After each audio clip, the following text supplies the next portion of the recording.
place Sampdoria take on Milan, who are third across in Genoa, while we're here to see the league leaders Inter on perhaps a day of destiny for Juventus. There's no margin for error for them.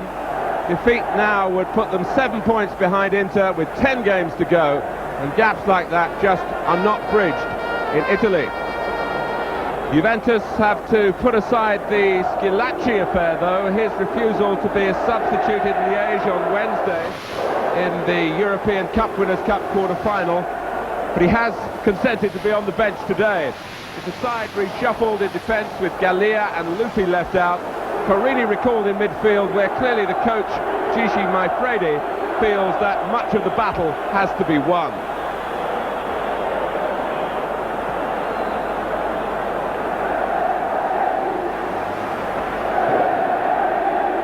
Juventus might feel that they have perhaps caught Inter on a good day, simply because Inter have only one of their three West Germans available in this side. That's Lothar Matthäus. Jürgen Klinsmann is suspended, Andy Bremer is injured, so Beppe Baresi stands in for Bremer, and Fausto Pizzi, a midfield player by trade, wears Klinsmann's number 9 shirt. But it's a side with only one recognised striker, the number 11, Aldo Serena.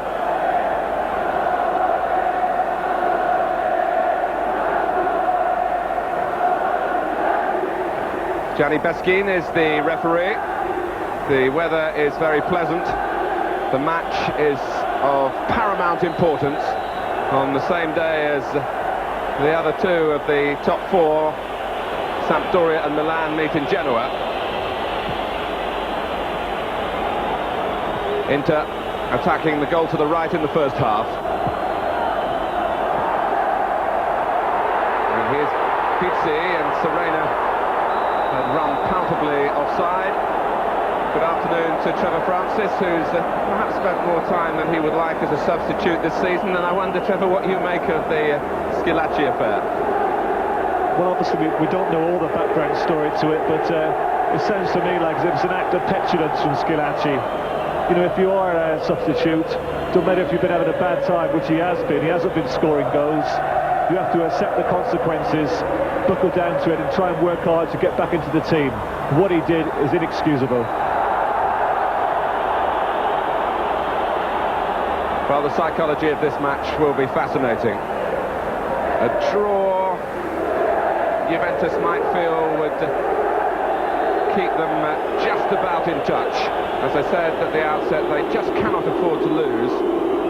And how will Inter approach it without the thrust of Klinsmann through the centre, and without the supply from the left-hand side that Andy Bremer can often bring?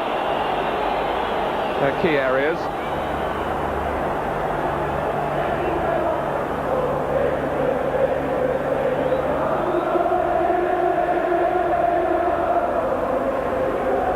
D'Agostini leaving the free kick for Marocchi.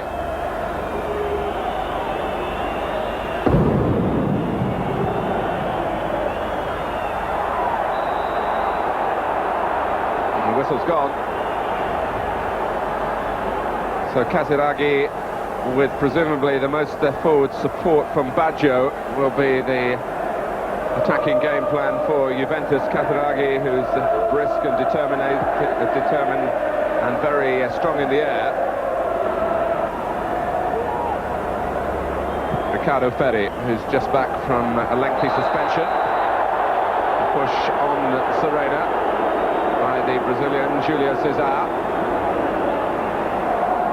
Very much the sparring stages here in the San Siro Stadium. With almost 5 minutes gone. Mammoth responsibility on Matthaus, really, in the engine room for Inter.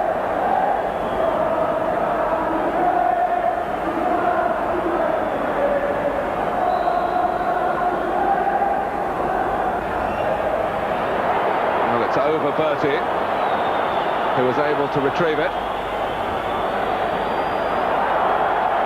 But Baresi could manufacture little on the far side.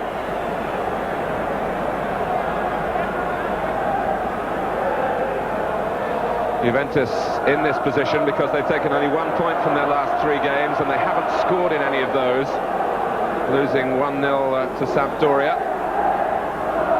being held 0-0 by Lecce. And Serena going in here, and Tacconi claiming he was fouled, in fact really looking for the foul before the ball arrived, and the referee didn't oblige. And having just praised Tacconi for his international calibre in goal, that was far from those standards.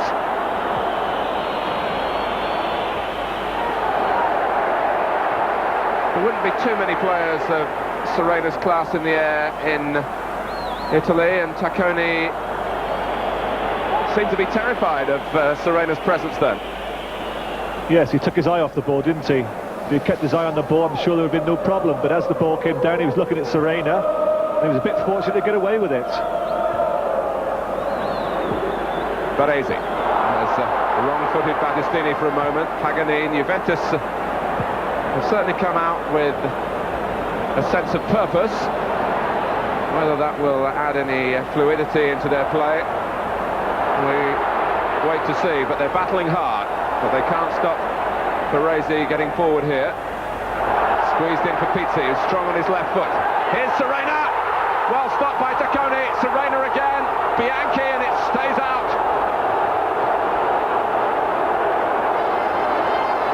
Serena's perplexed by it all. It was the predicted route, really. A good cross by Pizzi. It is a good cross and a good header from Serena, and a wonderful save from Tacconi. But I'm sure that Juventus here would question the marking, because I don't know who was supposed to be picking up Serena, completely unmarked in the 6-yard box.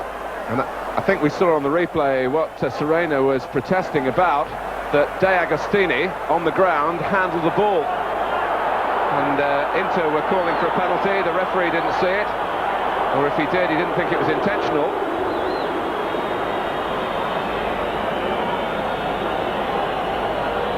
There's an edge to this match. Casiraghi. As we've been saying over the past couple of weeks, the sparring of much of the first 2/3 of the season has to be over now. The teams can see the finishing straight.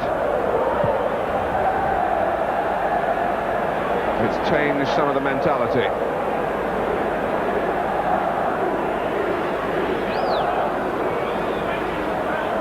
Pizzi. Here's Battistini.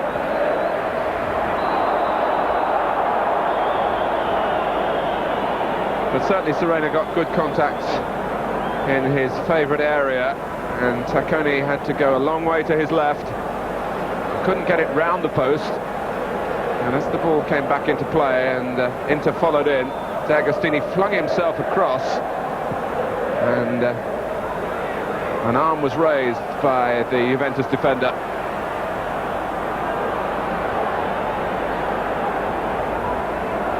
Ferri. Now Bianchi.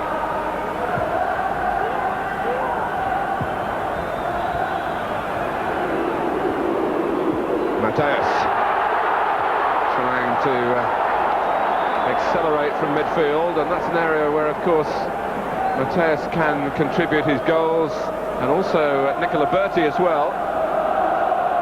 He of the well-timed runs from deep. Serena trying to supply a cross for others and forcing the corner.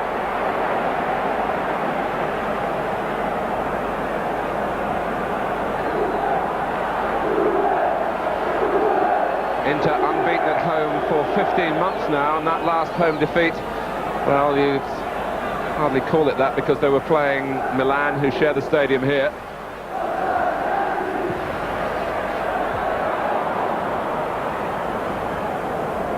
So for a team from outside of this city, it's a fairly awesome task to try and come and win here against Inter.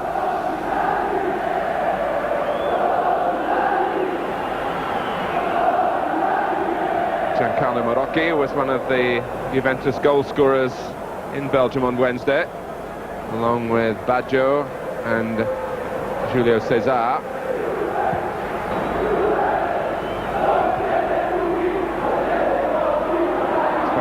twice. Berti still having to help out. Here's Battistini.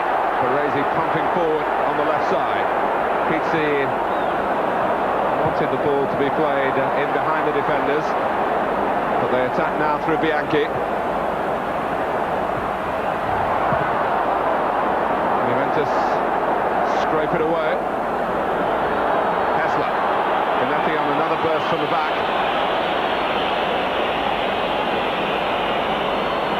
Holding up operation mounted by Matthaus, but they neglected to pick up Carini. Chance for Juventus to construct something here, maybe their most menacing position so far. Hessler curves it in for Casiraghi. That was very slack from Inter's point of view. Hessler was almost able just to stroll to the goal line to get in the perfect angle for the cross, tailored for Casiraghi's strengths. Well, it was very bad defending from Inter because Hessler initially wasn't really going to look for the cross, but Baresi didn't attempt to close him down. And when the cross came over, Casiraghi virtually had a free header. And I believe it hit the post. Well, it's an Italian game with an almost British feel to it, the number of crosses that are coming in. And given the absence of the other types of attackers for varying reasons, like Klinsmann and Schillaci, they are the two men who are rising to the challenge, shall we say. They are the most potent weapons for each side.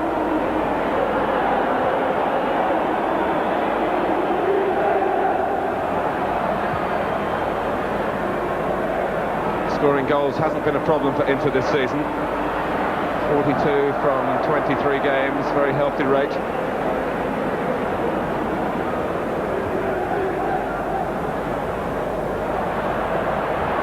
Berti. Tidied up by Julio Cesar, who wanted a return pass. And made it happen for himself. And Juventus again hold the square line. Tactic that's winning them many friends.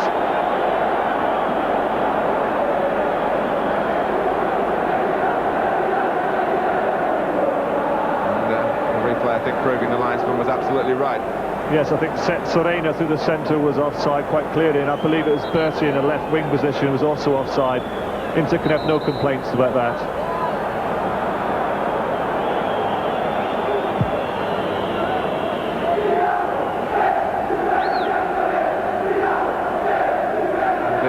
Here we're expecting only around 5,000 Juventus supporters. Maybe that's a sign of the troubles the team has had recently. And Trapattoni we saw a moment or two ago, who's now of course the Inter coach.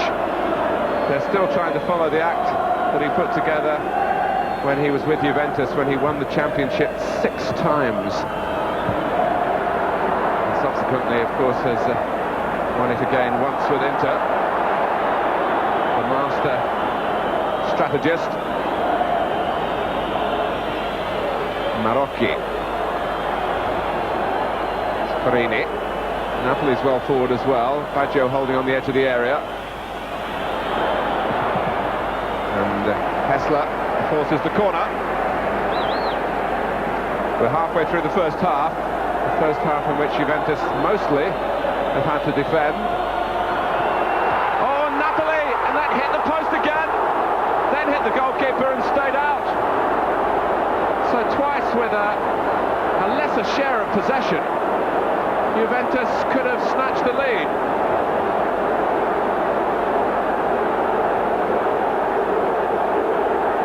Well, that was an extraordinary escapade.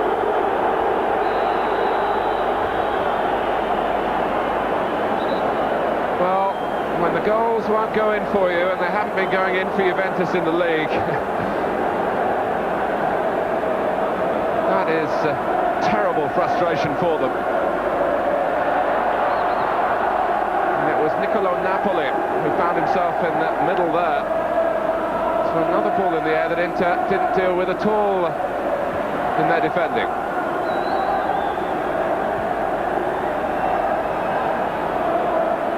Bianchi. It's a header from Berti this time. Well, I can't believe the number of chances are going to beg in here. This is the chance that Juventus had. There's a good leap from Napoli. Talk about bad luck. Zenga had the luck there to see the ball come back off the post and then hit his arm. And then within 2 minutes at the other end, Berti breaking into the box as he does so well, getting on the end of a cross. Really, he could have scored also. We've had about 4 or 5 good chances here already in this game. And Zenga was just able to get his arm up and swat it down.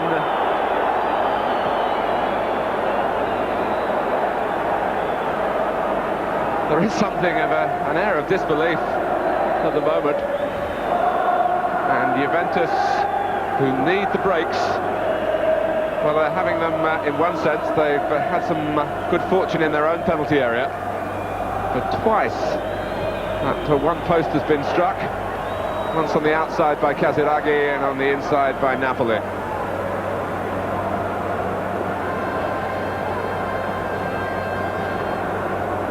It's been a most lively opening 25 minutes.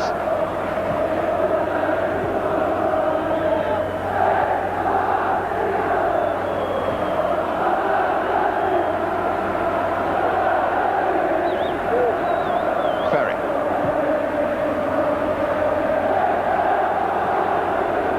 Serena isn't particularly quick, but he's quite prepared to make his runs out into the corners.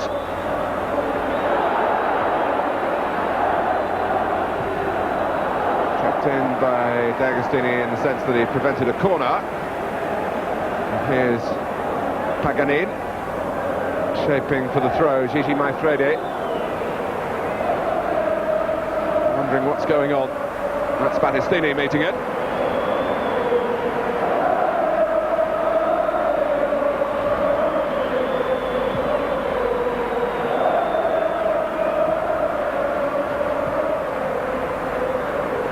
Ferri. Inter's midweek European game in the UEFA Cup was a domestic affair, away to Atalanta, 0-0. Wasn't a scoreline that surprised Trevor Francis. As I said earlier, Juventus giving a much better account of themselves in Belgium than they have in their league games recently by winning 3-1 in Liège. There is the feeling here in Italy that we've mentioned before that Italian players don't like the midweek involvement. They're not used to it. And for both these sides, this is the third big game in 8 days. And that's Battistini! More headers won by attacking sides. And it's extraordinary that it hasn't produced at least one goal. Yes, once again the ball comes into the box and it's Bonetti doing the flick on there. And it's Battistini at the back post with a header.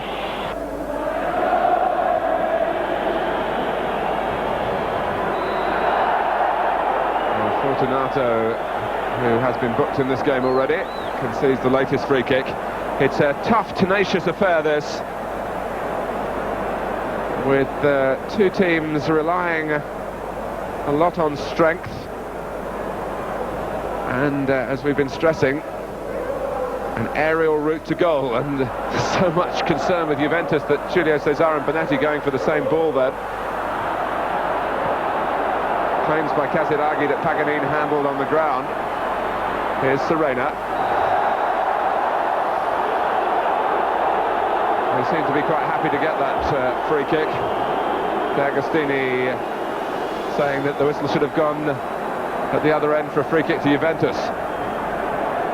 Just really breathed out then, Giulio Cesar, and as he expanded, Serena was thrust aside. As we've seen in Italy so many times, it's not too difficult to get free kicks. Scoring from them is the knack. And Matthaus pondering on the possibilities in the centre here. That was Ferri who was closest to it for Inter, but they've got plenty of others apart from Serena who could head a goal for them. Battistini is one of them. 10 minutes to go to half-time.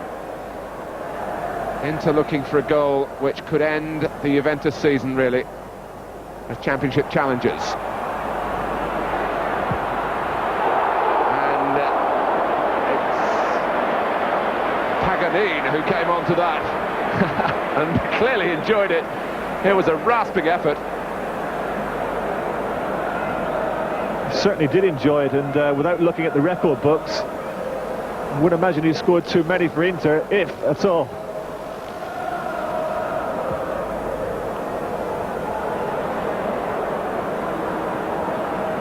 His job's always been to stop them from going in at the other end. And he's made strides in that respect this season.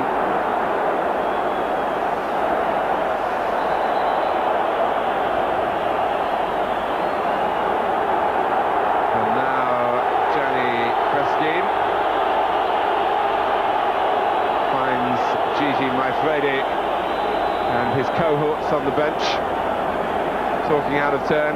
You're never quite sure how referees hear all this in such a din as there is in the San Siro stadium. Maifredi had a smile, sat down quickly and escaped what is a reasonably common occurrence in Italy, a coach being sent from the bench. Free kick taken by Matthaus. They've lined him up. Oh, he's found the bottom corner with an efficiency that you can't credit, really. He does it too often to ever call a fluke. Most players would be proud to tuck it in like that from 10 yards. But he does it from outside of the penalty area, and Inter have powered their way in front. Marvellous goal. It's an absolute magnificent strike. Fully 25 yards, hits it with ferocious power. Right in the corner, gives Tacconi absolute no chance. The number of times he hits the ball from this distance and hits the target. Was Serena offside? Well, he certainly was offside, but it's one of them cases when was he interfering with play? Well, it's a game here that hasn't been cast in perhaps the usual Italian image. Strength and power have been determining factors. It's been a match of real meaning. And Berti came unattended. Tacconi realised that he wasn't going to get to the ball first and said, well, if he hits it, I've got to save it.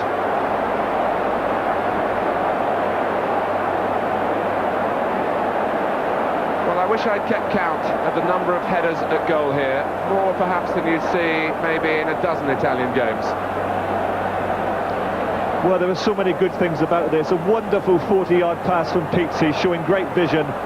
Good header from Berti, a good save from Tacconi, but terrible, terrible marking once again from Juventus. Time for the corner to be taken. Baresi. Matthaus had got back onside. That's certainly taken on the chest by Fortunato.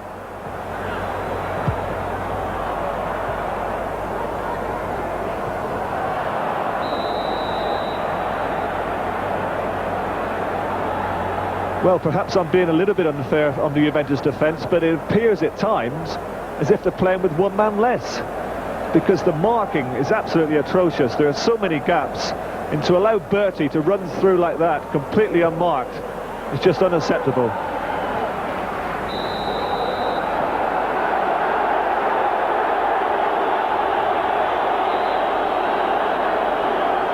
And there's been a word out of turn here.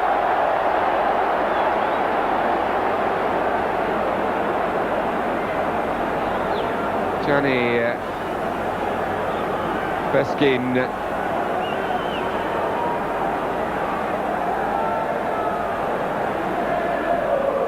was judging that Casiraghi had fouled then, and Casiraghi didn't seem to do too much, and he was too outspoken in his condemnation of that decision.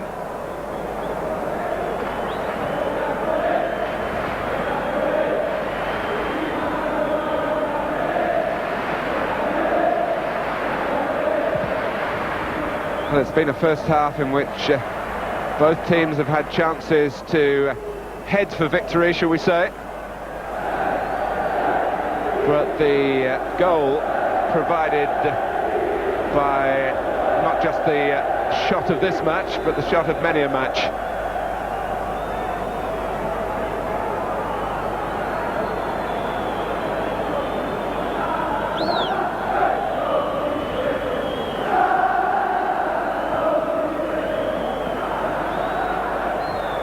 Won by Casiraghi.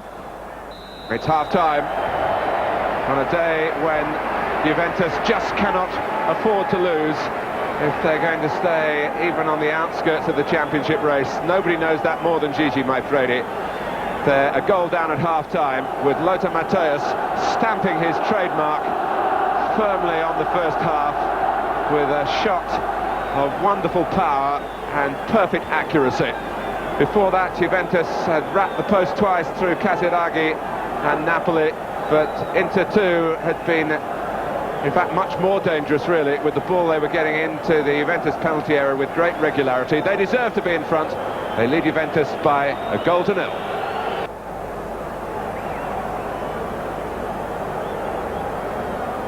Salvatore Schillaci, his last league goal was November the 18th. He's been experiencing the other side of the coin after the wonderful triumph in the World Cup. But how Juventus need him to get back into business in the 45 minutes that remain here.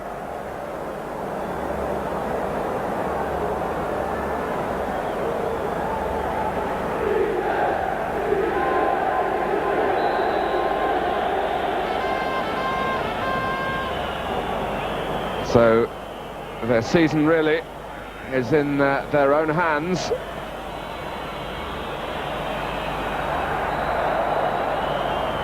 But Inter, if they could stretch this lead over Juventus, whatever happens in Genoa between Sampdoria and Milan, to see off Juventus today,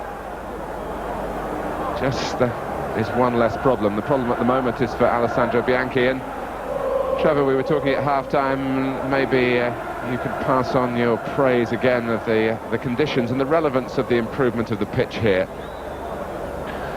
Yes, it's been quite obvious the first 45 minutes. The players have been so much more comfortable on the ball. You know, we've come accustomed really over the years to watching Italian players throughout the team, not just the forwards, but also defenders, passing the ball around with great confidence.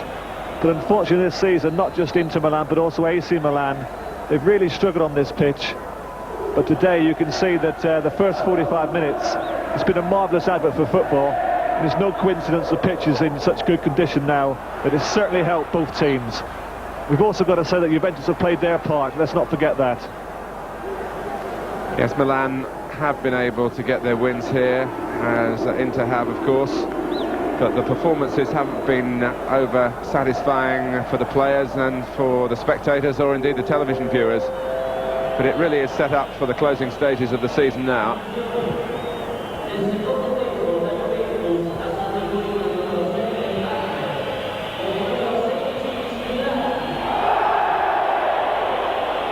And it was very significant, I think, that Baggio had Maifredi for company as he walked out for the start of the second half. And already Schillaci earns Juventus a free kick in a position which could produce an equaliser. Paganin was too keen to get too close.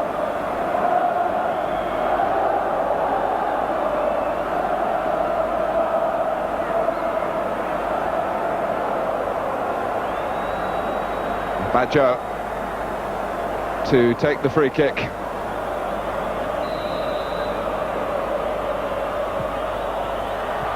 And that was, I think, Berti who got to it. Helped on by Battistini, and All the way back to Dario Bonetti.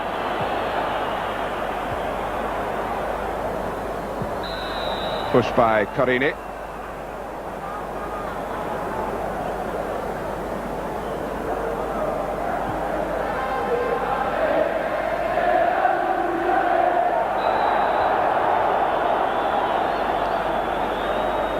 Well, Juventus, apart from their obvious priority to get an equaliser, must keep Matthaus away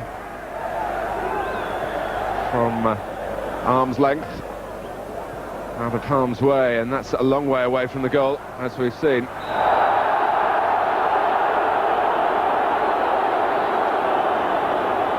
Carini, the latest player to be booked.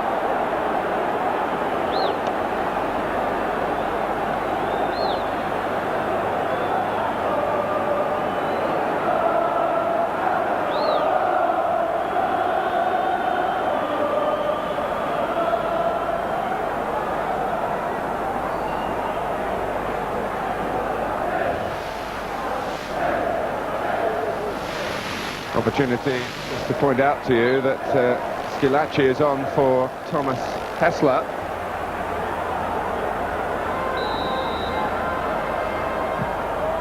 Into free kick that... oh, and it was a goal for Battistini in the end. And that really has given Juventus a terrible sinking feeling.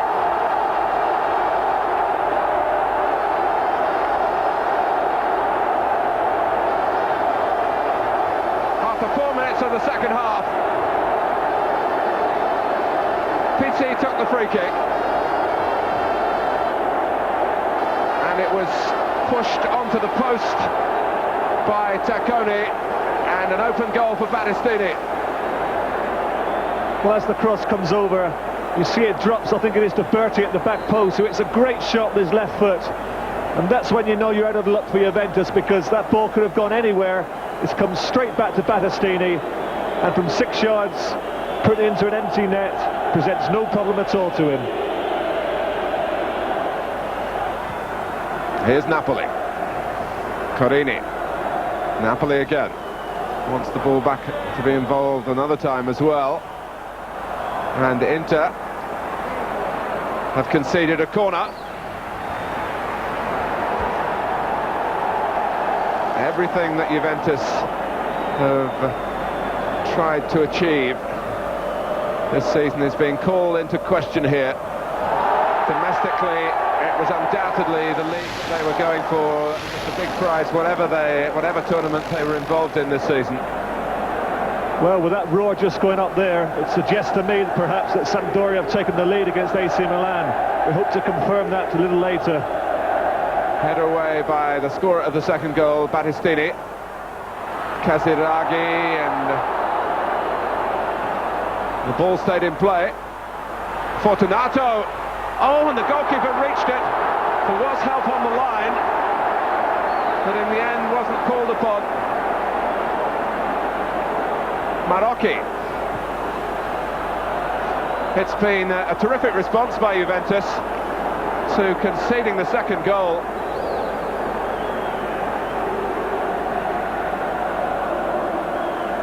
And all Zenga's agility called upon here. A looping header from Fortunato. Juventus have the corner, and Zenga unchallenged this time.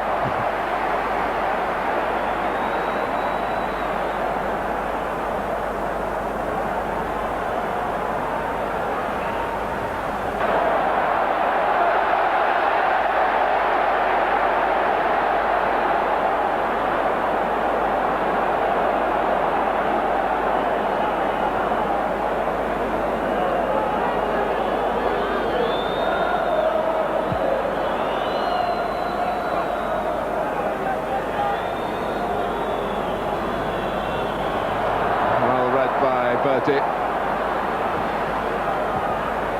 and he makes things happen for himself, and then the posse got him. But Berti will be telling anyone who wants to listen tonight that it took 4 to stop him.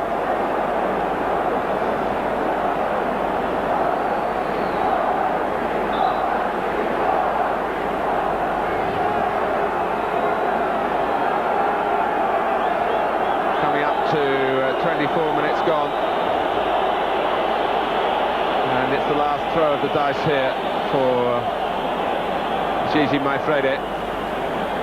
Paolo Di Canio, another of the summer signings. The new regime that was designed, they hoped, to bring Juventus out on top. It's a looping header from Serena, the sort that sometimes drop in, and Tacconi was worried about that.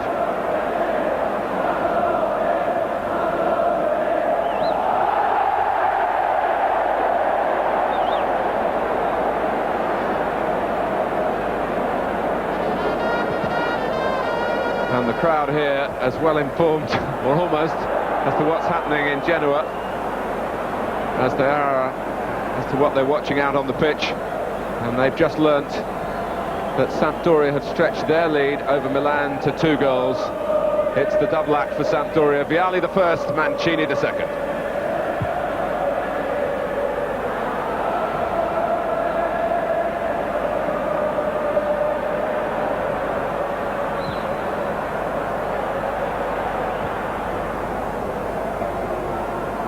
Bianchi.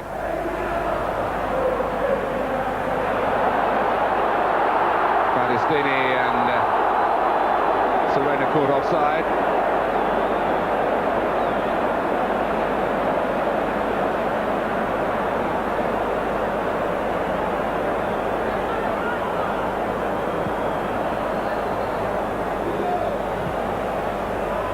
Napoli's cross, Casiraghi first to it. Baggio hoping for something perhaps spectacular on the volley. De Agostini, watched all the while by Bianchi. That's an important role that Bianchi has fulfilled. He's put in some crosses of his own, but he's curbed the danger of De Agostini coming down the Juventus left.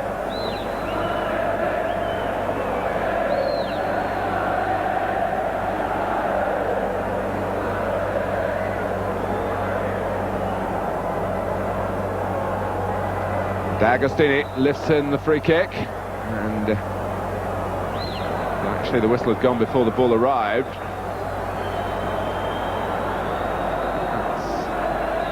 That's Paganin, is it, who's down?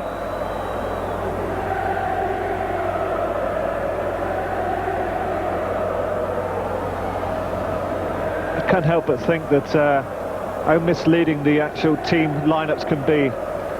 When I first saw that Klinsmann wasn't playing, it was just Serena up front. You possibly think, well, perhaps today Inter, with so many midfield players, maybe just going out there looking possibly for a draw. But that's been exactly the opposite. Although Serena has played forward, what it has done, of course, is allowed the likes of Berti, Bianchi, Pizzi to continually push him forward, support Serena. And because a team can play with perhaps 2 or 3 forwards, doesn't necessarily mean that they're going to create more chances than a team who are playing with 1. We've seen that in the second half. Juventus with Schillaci on really haven't played any better, in fact worse than what they did in the first half. 18 minutes to go.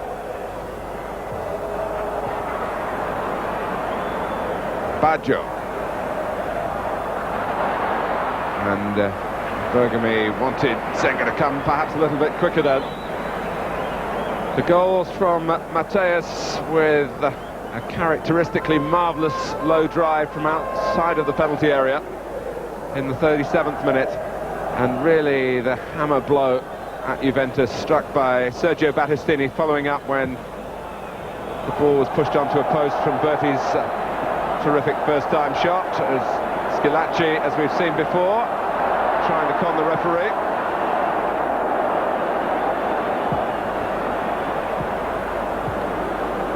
Julio Cesar.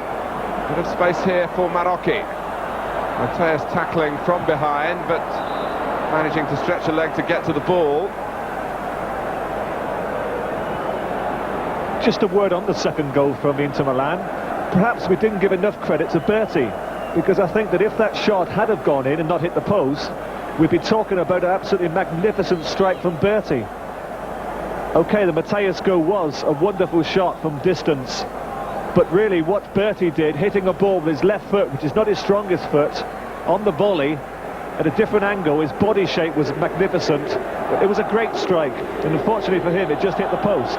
What did you make of Schillaci then? What did I make of it? A player showing a bit of desperation there, knowing that the team are 2-0 down, they're not looking like scoring. He's fallen over Bergomi, hoping to get a penalty, but unfortunately the referee didn't oblige. The referee knew too much.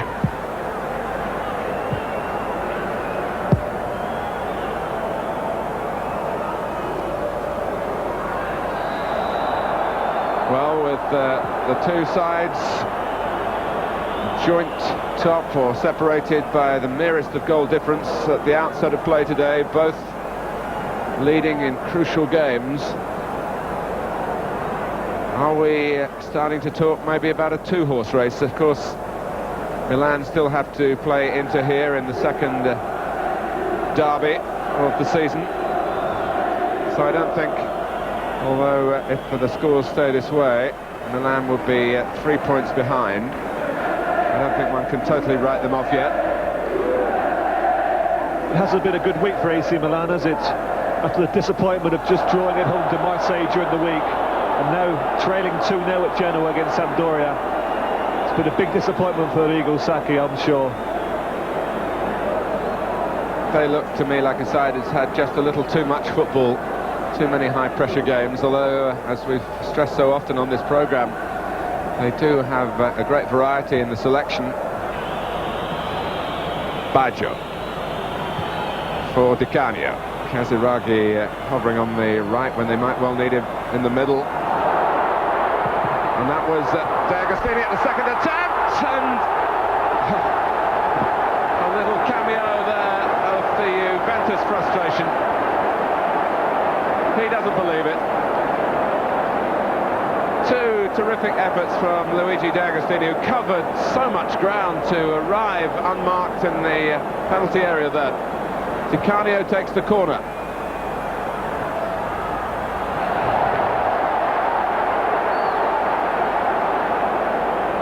That really confirmed, I think, for Juventus that this isn't going to be their day. Pizzi, who's still looking positive. Yes, it was a good strike from D'Agostini, coming in here on his favoured left foot. And that's an excellent save from Zenga. And he knew it. Di Canio. Zenga might be in the firing line again. 10 minutes to go.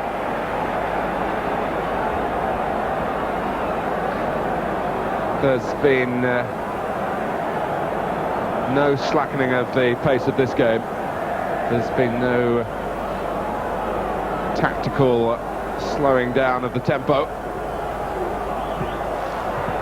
Fortunato, Schillaci second to it. Julio Cesar. Baggio.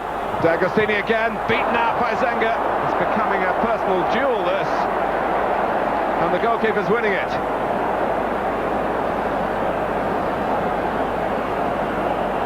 See Schillaci there just out of picture complaining to D'Agostini because he wanted that one played across the box. He drove the ball at the near post where Zenga was well positioned, and I don't think really he could expect to score from that angle. Here you see it again. Should have been played hard and low across the box. He hits it straight at the near post for Zenga. Schillaci there putting his finger up, complaining at D'Agostini. But I think at the moment, Schillaci, he's so out of sorts, he'll complain at anything.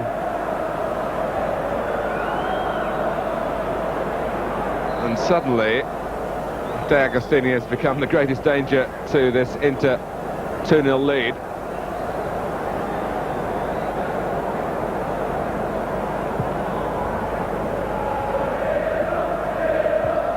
Fortunato's header. Schillaci really telling Di Canio where to go.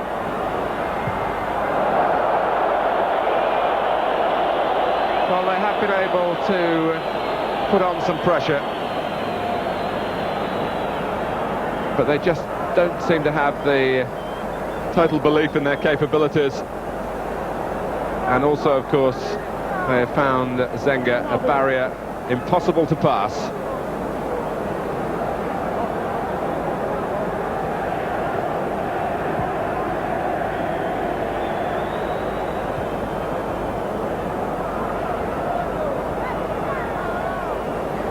Yes, in fact, Zenga's been in great form today. One of the talking points during the half-time interval was the save that Zenga made from Napoli. I'll just leave it there for a second. With Stringara waiting to come on for Inter. Casiraghi, oh, it's going to be a chance for him, and well, the shot would have gone wide, but Inter were so surprised that they kept the ball in play. And now Casiraghi charges into Matthaus with absolutely no interest in the ball at all. I'm afraid he says, well, what can you do? Openings don't come much easier in the Italian game than that. And Casiraghi, who would have scored 99 times out of 100 as Pizzi goes off, he's done his job, he's played well, and Stringara in fact gets just over 6 minutes. And what have we got? Two foreigners on the pitch, Matthaus and Julio Cesar. It's an Italian show. Carini. Canio just can't get the range. We've had almost 2 minutes of stoppage time in a match that really has zipped by. The bottom line, the 2 goals for Inter, but around them a catalogue of chances for both teams. It's certainly kept us on the edge of our seats, and I hope you watching at home. Inter have their superiority confirmed by the final whistle. And Gigi Maifredi, head bowed, deep down knows that in the league his season is over. Juventus needed to avoid defeat here at the very least. They badly needed to win in truth, but they've been beaten by a splendid strike from Lothar Matthaus after 36 minutes, and the crucial blow struck by Sergio Battistini in the 5th minute of the second half. And although Juventus had their chances after that, and the goalkeepers show their mutual admiration and respect and indeed affection, the final score in the San Siro Stadium, a great game, and it's finished Inter 2, Juventus 0.